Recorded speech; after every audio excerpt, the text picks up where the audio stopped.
భవానికి మన ప్రియతమ ప్రధాని నరేంద్ర మోడీ గారు పూర్తిగా సహకరిస్తున్నారు.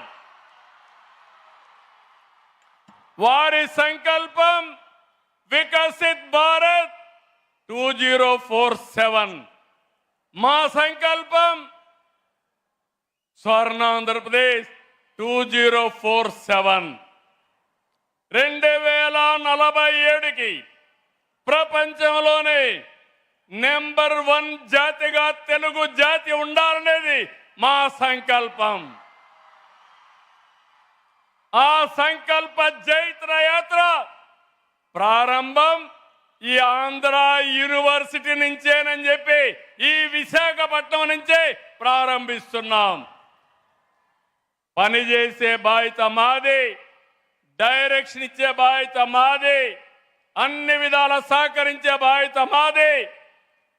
దీన్ని నిరూపించే బాధ్యత ఇక్కడుండే మీదేనని మరొక్కసారి తెలియజేసుకుంటూ అందరికీ మనస్ఫూర్తిగా అభినందనలు, ధన్యవాదాలు. జై హింద్, జై ఆంధ్ర యూనివర్సిటీ, జై ఆంధ్ర యూనివర్సిటీ, జై భారత్, జై భారత్, జై తెలుగు తల్లి, జై తెలుగు తల్లి.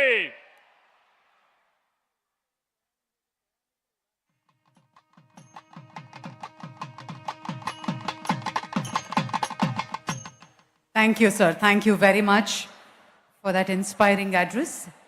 Ladies and gentlemen, it is a proud and privileged moment to welcome a distinguished statesman and inspiring leader and a proud alumnus of Andhra University, a leader admired for his powerful oratory skills, exceptional command on Telugu, and unwavering commitment to the values of Matrubhumi, Matrubhasha, and Kannatalli.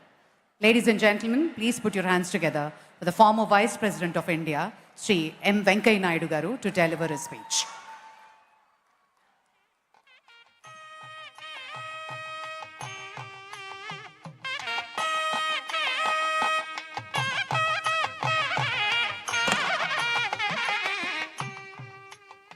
గౌరవ భారత ఉపరాష్ట్రపతి Shri CP Radhakrishna గారు, governor Shri Abdul Nazir గారు, ముఖ్యమంత్రి శ్రీ చంద్రబాబు నాయుడు గారు, మన ప్రముఖ క్రీడాకారుడు శ్రీ సచిన్ టెండూల్కర్ గారు, రాష్ట్ర కేంద్ర మంత్రులు, గవర్నర్లు, ఈ యొక్క